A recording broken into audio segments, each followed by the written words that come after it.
We're on Daf Yud Ches Amid Beis, and we were in the middle of an Agadita, which we want to complete so that we can bring ourselves to start the Mishnah here on Daf Yud Ches Amid Beis.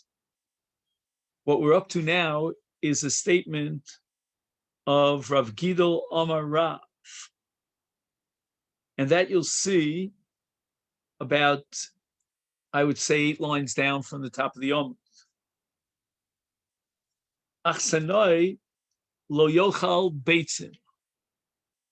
So we're on Yud Ches Amid Beis again, 8 lines down from the top. Amar Rav Gidol Amar Rav, Achsanoi lo yochal beitzim. The Gemara had discussed before emissions from the body, nocturnal emissions, and so forth and so on. The Gemara says that if you're a guest in someone's house, you don't want to have an emission, and therefore don't eat eggs, because eggs bring a person to carry. And lo yishan betaliso shel baal habayis, he shouldn't borrow the cloak of his host, because again, the cloak went all the way down and covered his privates, and therefore if he would have an emission, it might create a stain, and his baal habayis would take notice of it, and that's Misgana Olav. The host loses his sense of, shall we say, respect for the guest. Now here we have a last Agadita, and the Gemara tells us a story about Rav and a similar story about Rav Nachman. Rav ki mikla lidarshish, he came to a city called Darshish. Apparently Rav would often frequent that city. Machriz, he would make an announcement when he came into the city, Man Havya Liyoma. The word Havya, otherwise Havaya, refers to marriage. Who would want to marry me just for one day? And I guarantee that after that day, I'll give you a divorce. So you're only committing to marry me one day. Now, why would Rav make such a strange statement? The declaration of Rav is based on the assumption that when a man is away from his wife, he will have thoughts that will tempt him. He'll have what's called hirhurei avera. But if he has a wife, then that spares him and saves him, protects him from hirhurei avera. So Rav wanted to have a wife for even that one day that he was away from home in this town of Darshish, so that he can be freed from the Yetzer Hara, from the evil temptation. And he promised that a day later he would give her a get. Again, that's not such a good idea for a woman to be married for one day and then be divorced because she could never marry a Kohen. But maybe she would make the calculation that to be married to Rav, the great scholar Rav, it was worth it, even for one day alone. Rav Nachman, Kad Mikla Le Shchansiv, another city by the name of Shchansiv, apparently that's where Rav Nachman would frequent from time to time. He was far away from his house. Machar is again the same story. He would declare when he came into the town, Man Havya Yoma, who would want to marry me for just these few days that I'll be here in town? And after those few days, I promise I'll give you a get and divorce you. So it's not a long-term commitment. Now here we have a statement of the Ben Yehoyada.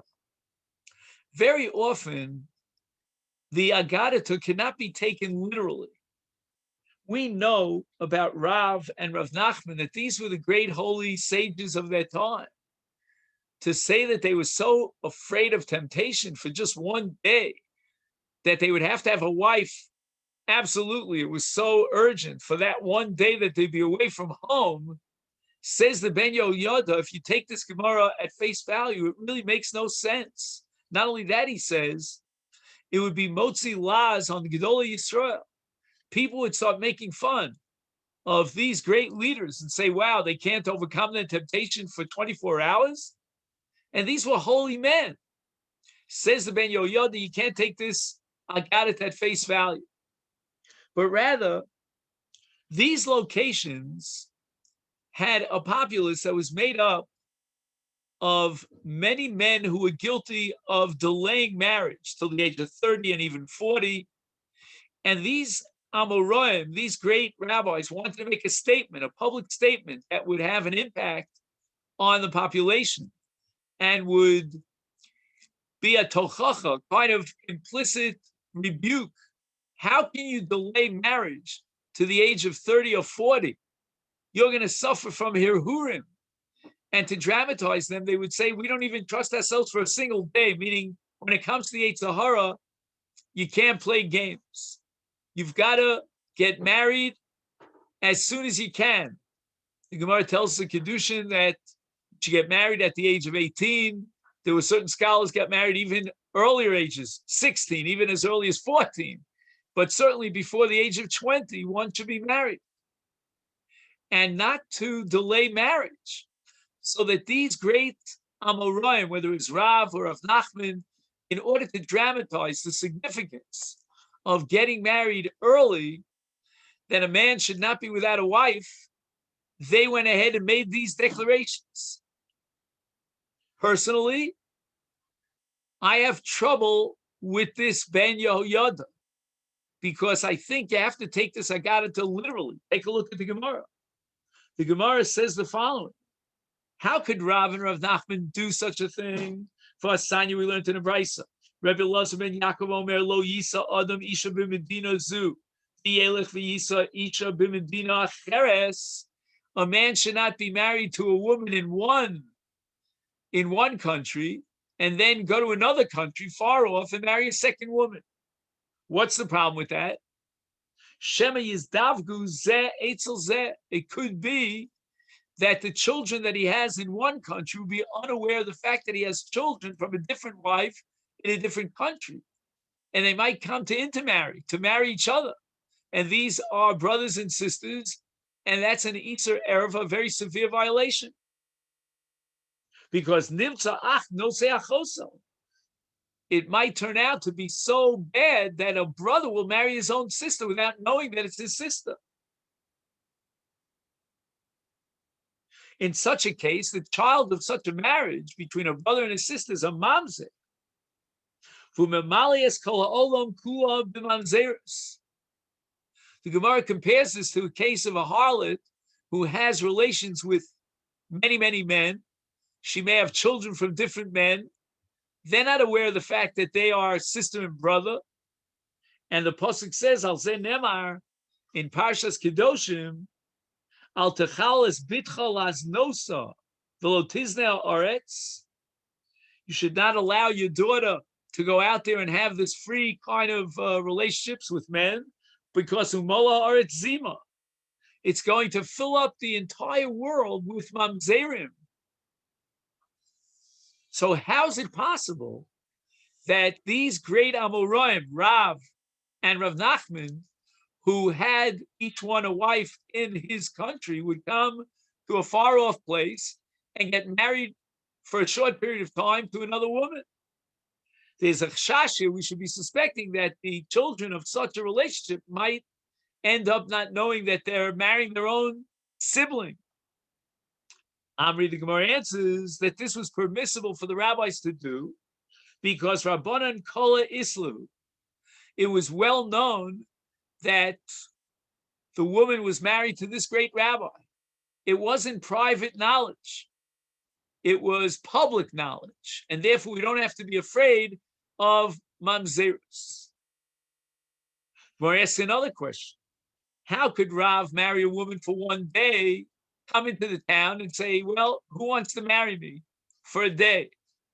Ha'amar Rava, there's a famous statement of Rava.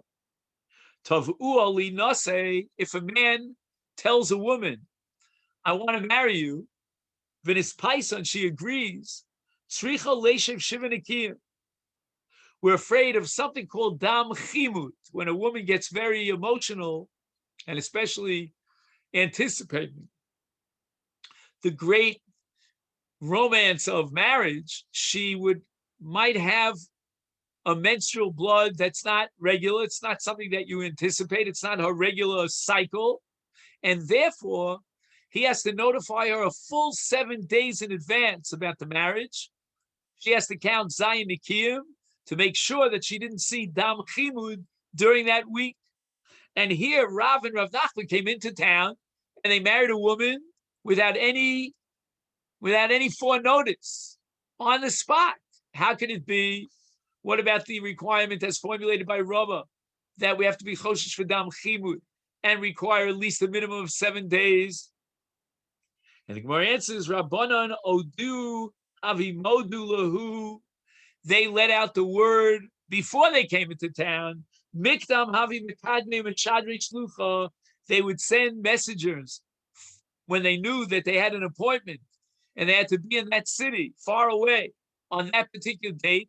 A week before or more, they would send shluchim to notify and send out the crews that Rav is coming to town and he's looking for a woman to marry. So the woman would already prepare for a full week beforehand. She would count Zayin Nikiyim, and therefore there was no problem. Ibais Ema, the Gemara gives another alternative answer to answer both questions that we asked. That Yichude Havimiachtile, that it wasn't that Rav would marry the woman and have a relationship with the woman. He would just designate the woman. If she agreed, then she was singled out for Rav, but he never actually consummated the marriage. You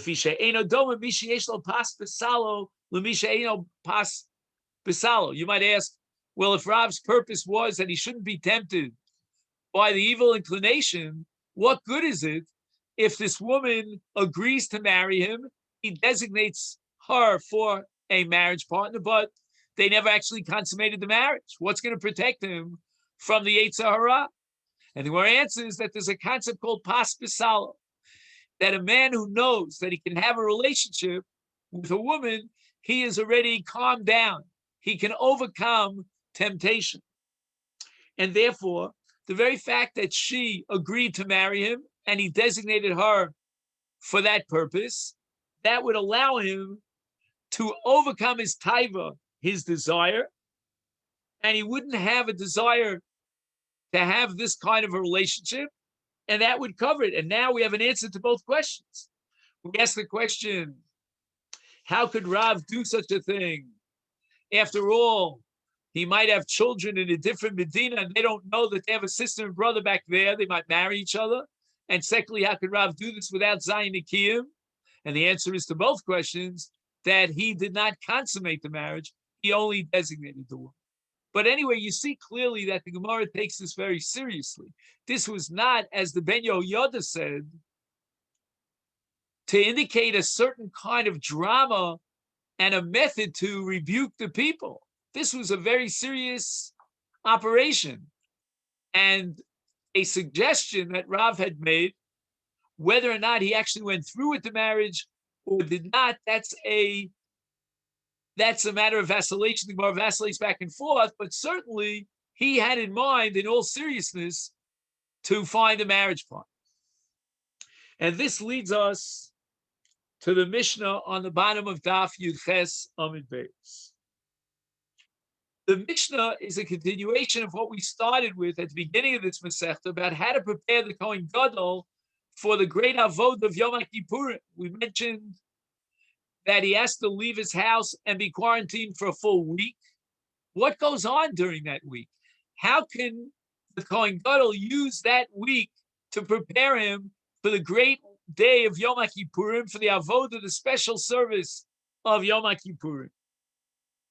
The Mishnah says, number one, that on Erev Yom Kippur, Masru Ziknei Bezdin, there were elders of the court who had spent the entire week with the Kohen Gadol, during which time they taught the Kohen Gadol and reviewed with him all the major laws, the halachas of the Avodas Yom Kippurim.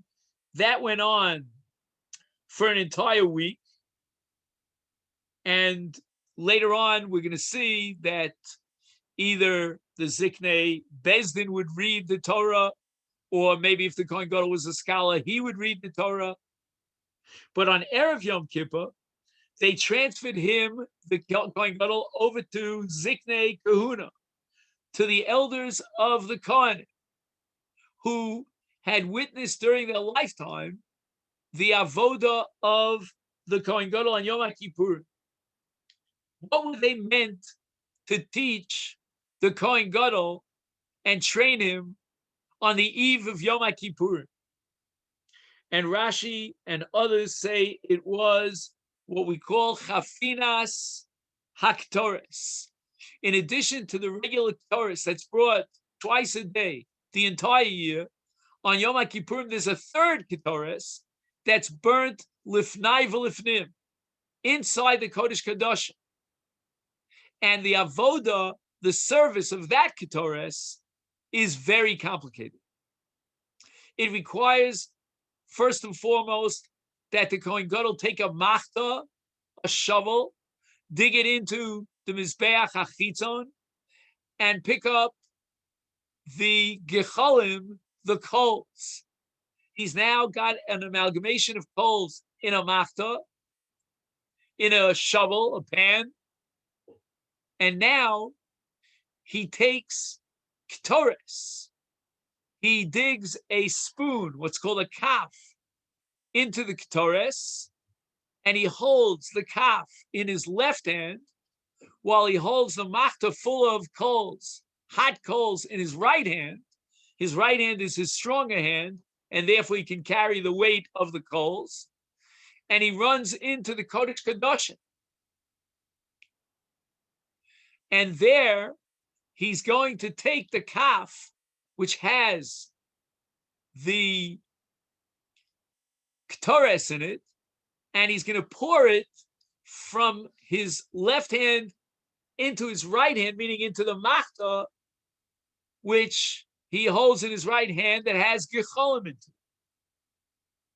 This is all based on a Gemara later on at Daf Mem Zayin Amud Beis, and the Gemara characterizes chafina as avoda kosher shebemigdash.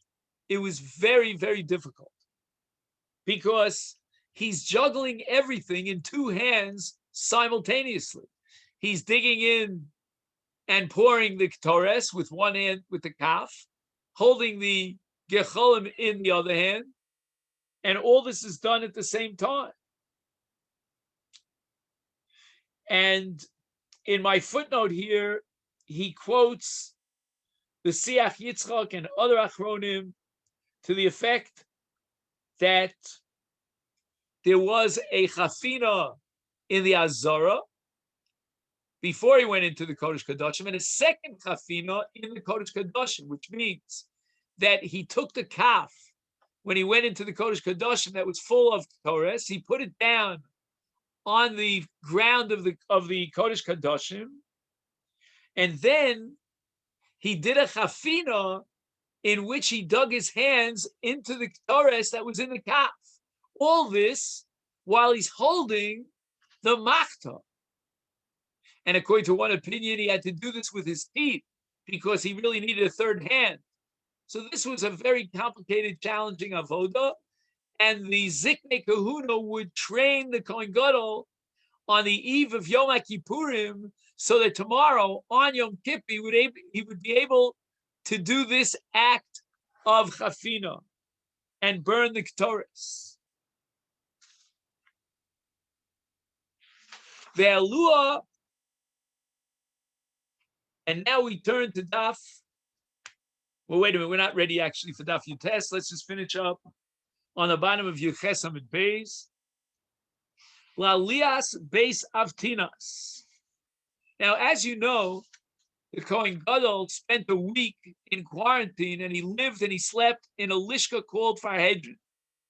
But now they took him to another chamber, and that's called Beis Avtinas. Who were these people called Avtinas? It was a family who were experts in creating ketores. They knew all the secrets about how to manufacture the ketores.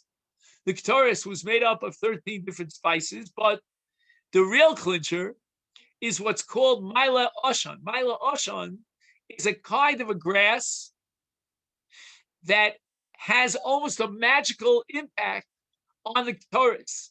The Ketores has to be Mala Oshan, meaning it has to have a Timores, a pillar of smoke that goes up vertically and then spreads in this direction and that direction.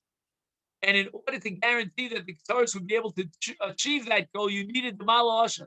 And these Avtinus family, they had the secret. They knew how to identify the Mala Oshan. So there was a special chamber which was dedicated for this family, where they would manufacture the Ketores. And the Ziknei Kahuna would train the Kohen Gadol in this lishka called the Beis Avtinus, teaching him how to do the Avodas Chafinas HaKetores. So this is what the Ziknei Kahuna did. Now the Mishnah tells us something very radical. I would say almost revolutionary. Imagine, we're dealing now with the Kohen Gadol. This is the head of all of Kahuna. And yet, Hishbi'u, the Ziknei Kahuna had to make him take an oath. And what was the nature of the oath? That he would do the Avodas HaKetores, Kidin Torah, according to the law of the Torah. Which means the following. The Gemara is going to tell us that there was a tremendous debate regarding the Avodas HaKetores on Yom Kippur between the Tzukim and the Prushim. The Tzukim, as you know, were a movement that became very, very powerful during the period of Bayis Sheni. And the Tzukim had a different understanding of the Avodas HaKetores. They believed that the Ketores should be placed on the Gecholim before the Kohen Gadol enters into the Kodesh Kodashim, such that the pillar of smoke of the Ketores would already rise up before the Kohen Gadol entered into the Kodesh Kodashim. And they interpreted a pasuk in Parshas Achrei Mos. It says, "Ki ba'anan eroa al Ketores." They understood that ba'anan, referring to this pillar of smoke, eroa al Ketores. I will show up in the Kodesh Kodashim with that pillar of smoke, and therefore they had to require, the Kohen Gadol was required to place the Ketores on the Machta, on the Gecholim, before he went into the Kodesh Kodashim. And the Chachamim had an oral tradition that no, Banan a royal Ketores means I will create that Anan of the Ketores, that pillar, in the Kodesh Kodashim. And therefore, the Kohen Gadol would have to enter into the Kodesh Kodashim, holding the Gecholim, the Kols in the Machta, holding the Ketores in the Kaf, and only in the Kodesh Kodashim, that's where he would place the Ketores on the Gecholim, and the pillar of smoke would go up. And every single Kohen Gadol during the period of the Stukim, meaning during that very long period of Bayis Sheni, was suspect that maybe, unbeknown to anyone, because no one went in with him to the Kodesh Kodashim, he would already put the Ketores on the Machta before he got into the Kodesh Kodashim, and maybe he believed and he advocated in favor of the philosophy of the Tzukim. So therefore, the Ziknei Kahuna had to be mashbiah him, and they made him take an oath that he would do the avodah, the Ketores, the way the Torah requires it, and not, heaven forbid, the way that Tzukim said to do it. And then the Mishnah says, Niftaru v'holchu lahem. After they imposed this shvuah, this oath on the Kohen Gadol, then they left. And the Mefarshim ask, why does the Mishnah have to tell us that they left? And it's very fascinating, because one of the super commentaries on the Mishnayos, he's called the Tiferes Yisrael, he says that they left because they knew that the Kohen Gadol, as a sensitive human being, would break out in tears when he realized that they suspected him of being a tzduki. And they didn't want to embarrass him by being there when he would break out in tears. Now, one of the commentaries on Masechet Yoma is Rabbeinu El Yokin. He goes even a step further. He claims that the Ziknei Bezdin would check out even before the Shvuah was imposed, that it was only the Ziknei Kahuna who were around, but the Ziknei Bezdin, who belonged to the highest court of Israel, they wouldn't be there to embarrass the Kohen Gadol by imposing the Shvuah. They checked out even before the Shvuah was imposed. And now the Mishnah tells us the exact formulation of this oath. The Amrulo, this was the Shvuah. Ishi Kohen Gadol, my master, the Kohen Gadol. Anu Shluchei Bezdin. We are the representatives of the highest court of Israel. Be'atosh Shlucheinu. And therefore you are a Shliach Bezdin. You are representing us. We are representing the Bezdin.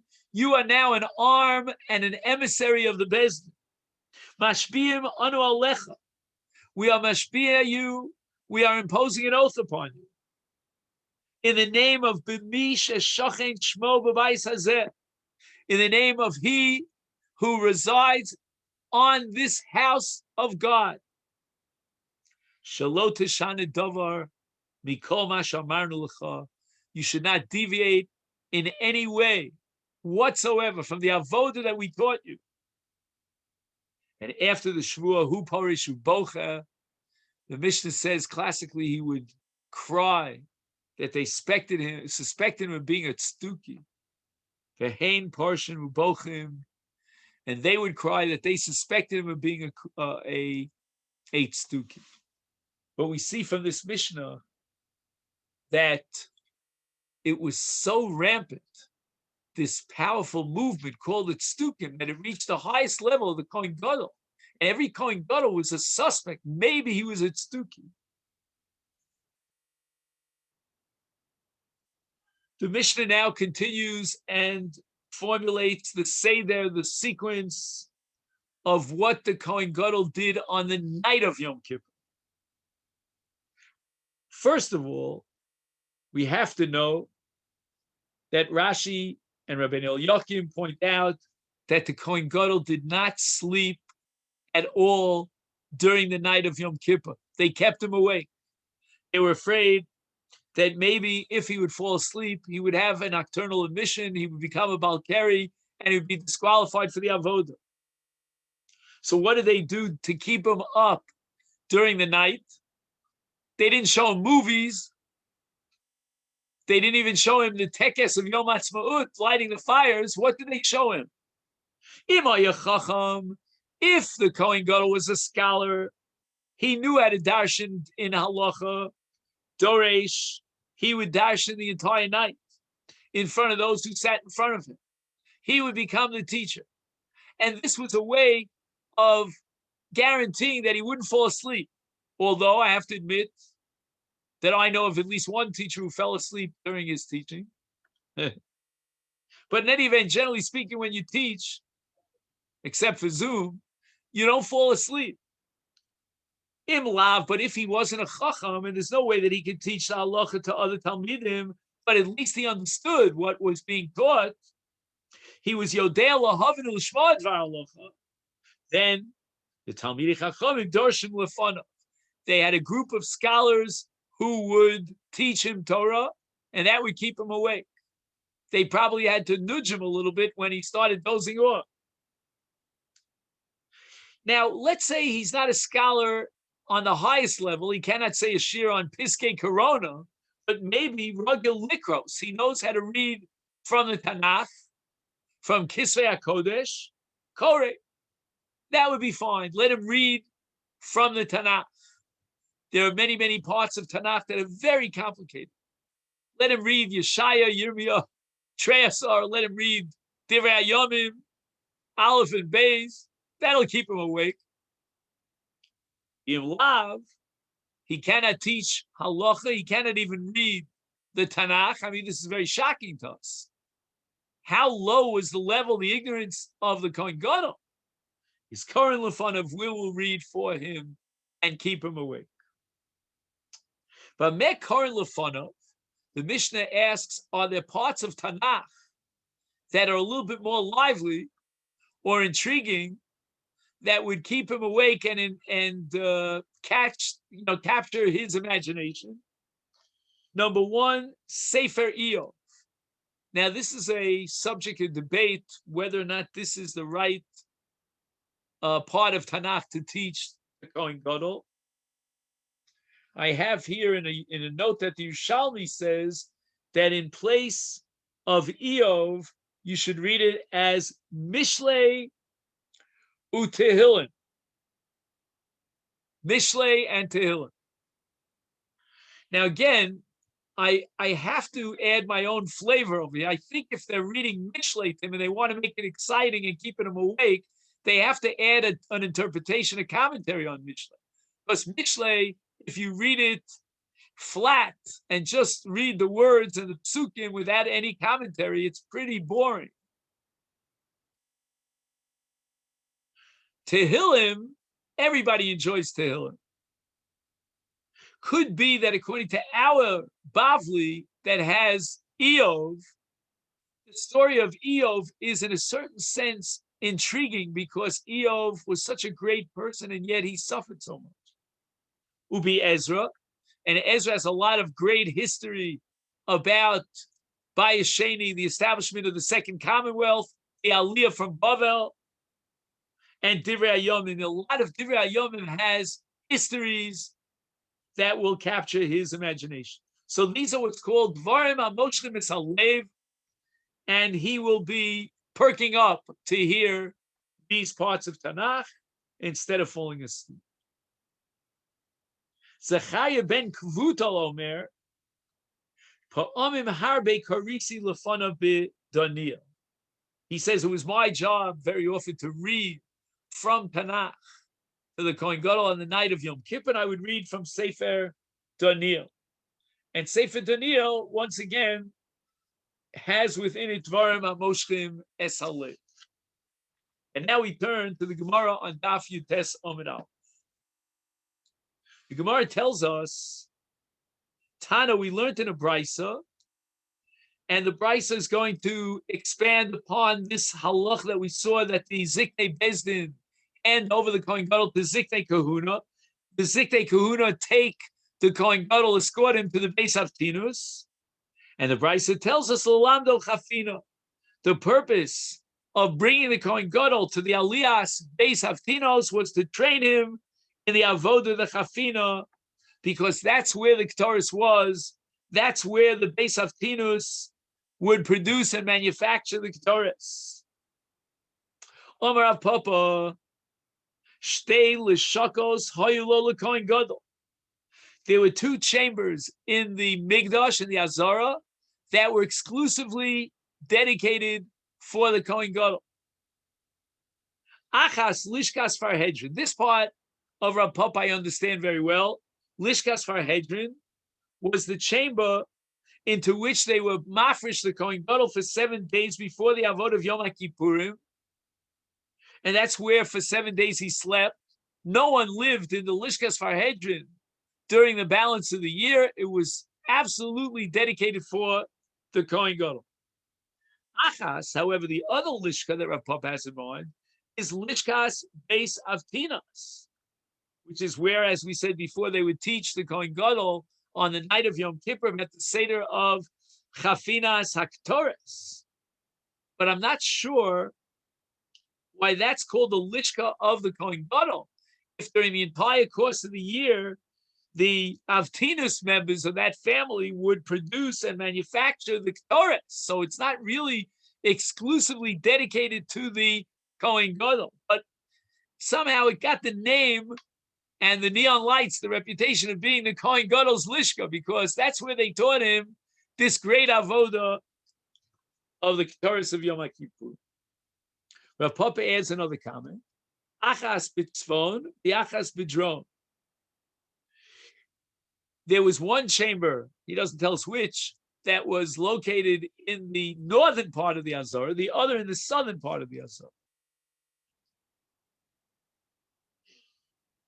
Now, how do we know that one of these chambers was in the northern part? The Gemara says the following: Achas Batzofen Desnan. We have a Mishnah in Masechet Midos. Sheish l'shakos hayu b'Azor. There were no less than 6 chambers in the Azor. Sholosh b'tzafon v'sholosh b'darom.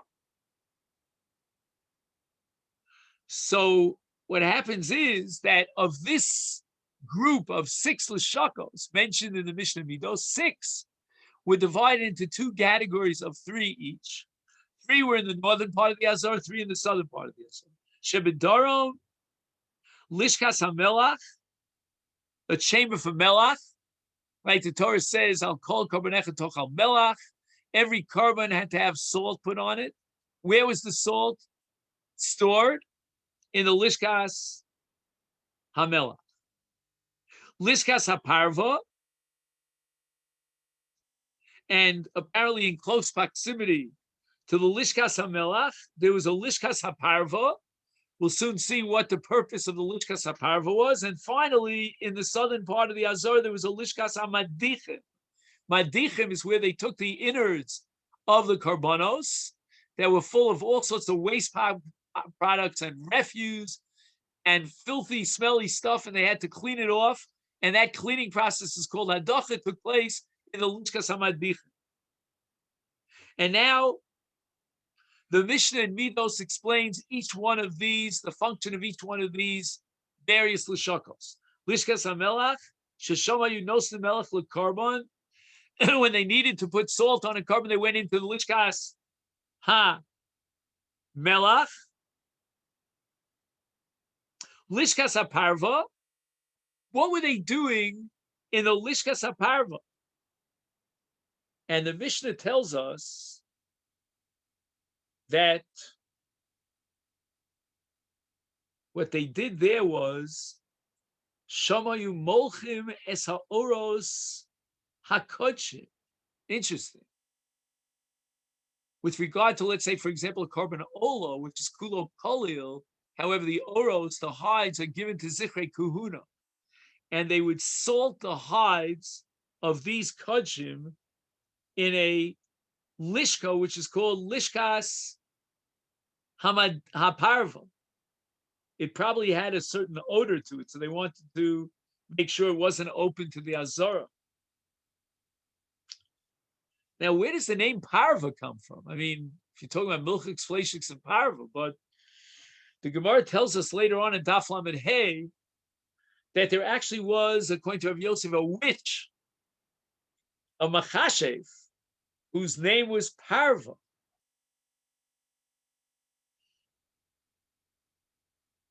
Very strange that a witch, a Machashev, would build a lishka, and we named the lishka after the Machashev. The Rosh says in Masechet Midos that there's no doubt that this fellow by the name of Parva, this witch, was a guy.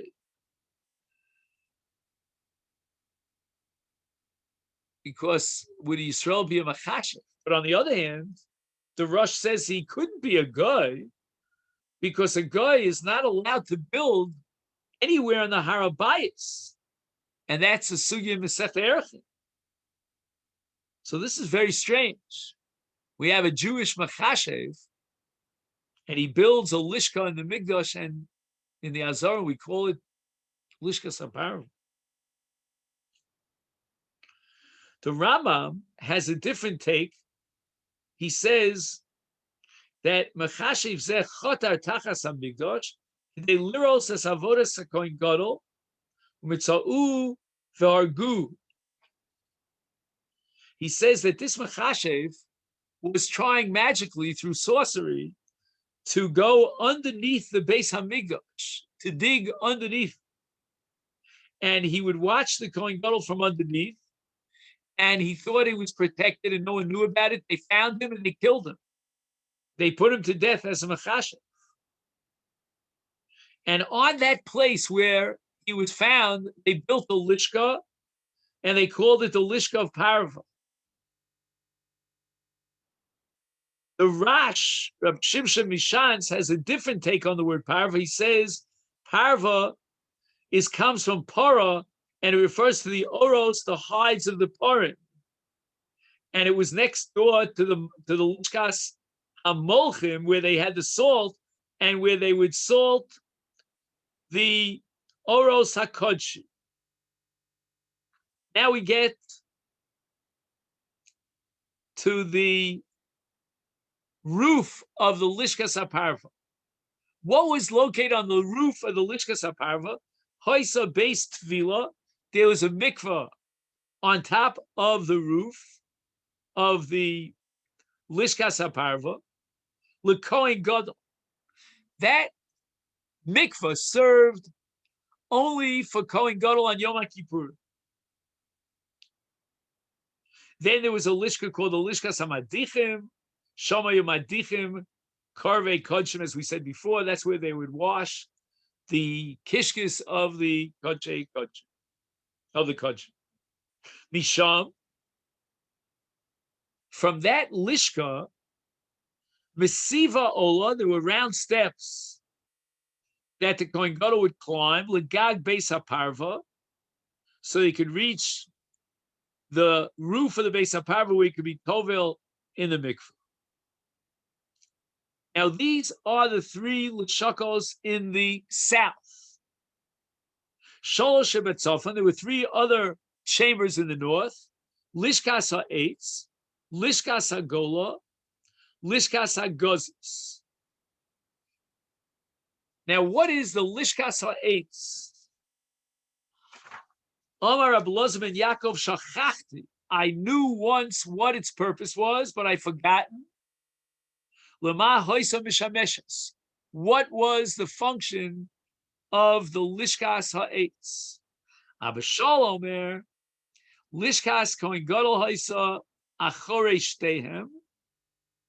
That behind the Lishkas HaGola and the Lishkas HaGozis, which we'll learn about in a minute, there was a lishka called Lishkas HaEitz.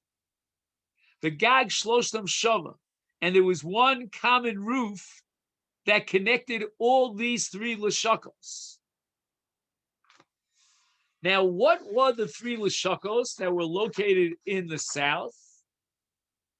There was Lishkas HaEitz, Lishkas HaGola, Gola meaning the diaspora, and Lishkas HaGozis, which is the stone that they used to cut. So the Brisa tells us that Lishkas HaGola, Sheshama Yabar HaGola, when the Bnei HaGola, those who lived in diaspora, came on Aliyat Eretz Yisrael, they arrived from Bavel, and what they did was they dug a cistern so that the water, the rainwater, would collect in that cistern. And this was a great act of kindness on behalf of the tzibur. And therefore, the name Lishkas HaGola is appropriate to indicate that the people who came from the Gola at the time of Aliyah Shniya with Ezra to establish the second bayis, they dug this cistern. And this cistern contained within it sweet water that was drinkable. There was another body of water called the Amas Mayim, that went through the Azara, but that was only used to rinse the innards of the animal. It wasn't drinkable. Well, how do you say in English drinkable? There's another word for it. I forgot. I remember I was once walking in Italy on a Shabbos. We took a spazier and we had to get water. There was no Eruv. So there would be a sign whether you could drink it or not. What's that word? I forgot. Okay. Portable. Excellent. Portable. Right. Okay, then. What's the word? Portable. What is the word? Portable. All right. You'll look it up in your dictionary. Vagalgal nosen ola. They had a wheel, and they used that wheel to attach a. It was like a pulley system to attach a dli, a large pail that they would be able to roll down this pail to the bottom of the bar and lift up the water. Ubisham, from this lishkas hagola maspikim mayim lechol hazor. All the needs of the Azor as far as water are concerned could be fulfilled from this bar. Lishkas hagozis, sham hoisa Sanhedrin shel Yisrael yosheves v'dona es hakohanim. Amongst the various responsibilities that were placed on the shoulders of the Sanhedrin, the High Court of Israel that sat in the Lishkas HaGozis, one of them was to check out the yichus of the Kohanim when they came to learn Lischanech, to study and be trained in the Avodah, the Beis HaMikdash. We had to first check out to make sure they were ksherim, they weren't halalim or mamzerim or any of the other psulei kahuna, because if a Kohen marries a grusha, then the son of that marriage is a halal and he cannot do the avodah. So all the checking, all the investigation, like today in Israel, when you want to get married, so you go to the Rabbanut to get a het in the suin, and they check out your lineage. They want to make sure your mother was Jewish, and you have to bring proof to that effect. Mishan imtzabo psul. If the Sanhedrin decided that such and such a Kohen comes from a psul, there's something that disqualifies him to the avodah. His mother, his grandmother was a chalal, chalola, or she was a grusha, or a zona, whatever it might be. Then he would show his grief and his disappointment by wearing black garments, covering up his head, and he went out of the Mikdash, and it was quite a very, shall we say, traumatic experience. If, on the other hand, he passed the examination of the Sanhedrin, then to express his joy, his ecstasy, he would wear white clothes, and he would wrap himself up in anything that was white. White is the color of simcha, and this is how he expressed his happiness. And by the way, this might indicate that he saw himself as a possible candidate for the highest job of priesthood, meaning to be a Kohen Gadol. Because as you know, the Kohen Gadol wore Big Day Lavan on Yom Kippur. So therefore, dressing himself up in Lavan, in Big Day Lavan, would be an indication that he is on his way to possibly becoming the Kohen Gadol. He went into the Mikdash, and he would serve together with his colleagues, his brothers, the Kohen. Now, from the fact that the Mishnah says that the Lishkas HaEitz was the Lishkas Kohen Gadol, as Abba Shaul said it, and we know that one of these Lishakos, of these chambers, was dedicated for the Kohen Gadol, and it was located in the northern part of the Azor. And let's prove that there was another Lishka that was in the southern side of the Azor. Achas Badoro, where was the chamber in the south? Let's identify it. Tisnan, we have a Mishnah back in Masechet Midos that says that Shiva Sha'arim Hayu B'Azora, there were 7 gateways, 7 Sha'arim that led into the Azor. You could enter into the Azor from 7 different gates. Shlosha Batzofon, Shlosha Bador, V'yechad B'Mizrach. There were 3 in the north, 3 in the south, 1 in the east. And the 3 that were in the Darom were, number 1, Shar Hadloka, right? That's where they would store the logs of wood so that they could light a fire on the Maruch on top of the Mizbeach. Hasheni, lo, the second shar was the Shara Korban, and that's where they brought the Korban Tamid. As you know, the daily basis, the Korban Tamid had to be brought twice daily, once in the morning and once in the evening.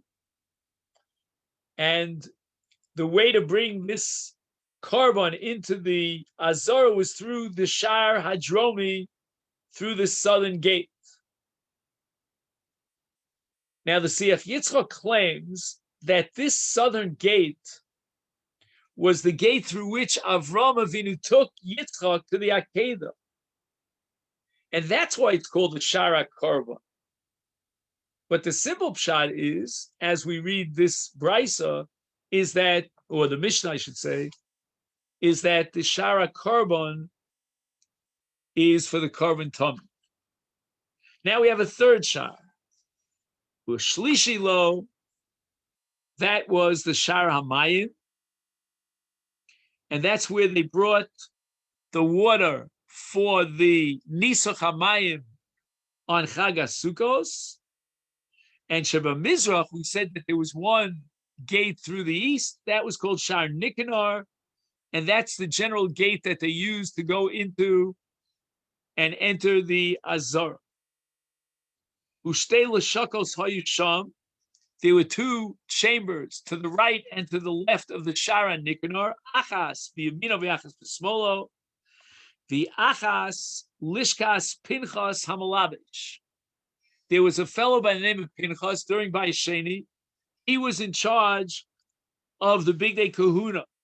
He would make sure to guard the Big Day Kahuna, and he would even help each Kohen to don his Big Day Kahuna and to take off his Big Day Kahuna. And he was called Pinchas.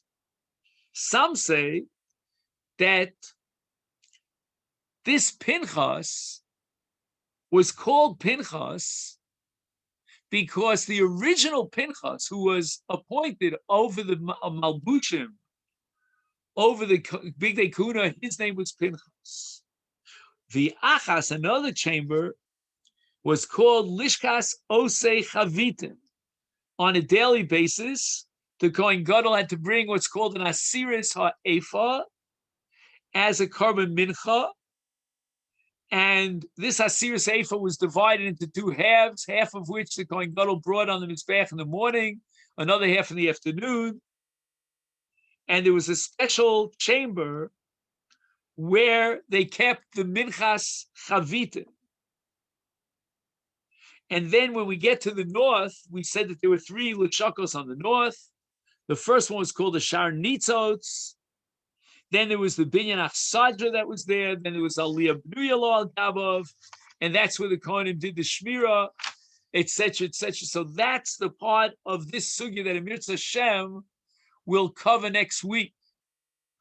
And before I say goodnight to you, and I want to appreciate, that you participated, the third day of Iyar, which is tonight and tomorrow this year, is being commemorated as Yom HaAtzmaut, as the day of independence. And we have to ask ourselves whether or not Eretz Yisrael, where the land of Israel is sanctified today, so that we could celebrate Yom HaAtzmaut. And I heard from my Rebbe, Rav Soloveitchik, that he said that the Kedusha, the sanctity of Eretz Yisrael, is an extension of the sanctity of the Beis HaMikdash. Eretz Yisrael is like the periphery of the Mikdash, but all the sanctity of Eretz Yisrael emanates from the Makom HaMikdash. And even though we don't have the physical structure of the Mikdash today, we do have the Makom HaMikdash, and we paskin Kid Shel Hashaita v'Kid Shel Asid Lavo, which means that the Makom HaMikdash still retains its Kedusha, despite the fact that the Churban took place and the walls of the Mikdash are down, and that generates a Kedusha to all of Eretz Yisrael. Therefore, I think it's not coincidental that tonight we studied Daf Yud Ches Amid Beis, Yud Tes Amid Aleph in Masechet Yoma, and we learned all about the Beis Hamikdash, all about the Azara, all about the Ketores that was brought on Yom HaKippurim Lifnai V'Lifnim in the Holy of Holies, the only day of the year that there was anyone who was allowed to go into the Kodesh Kodashim was on Yom Kippur. And all this we learned tonight in order to appreciate what the land of Israel is all about. Yiratzam Epi's will, that we will see in our time the Beis Hamikdash rebuilt, and all the laws that we're studying here, that we studied here tonight, about the Gavodas Yom HaKippurim, about the Kohen Gadol, will again be reinstituted with one difference, my friends. We will not have to impose an oath on the Kohen Gadol, because the Tzdukim are history, and we no longer have to suspect the Kohen Gadol.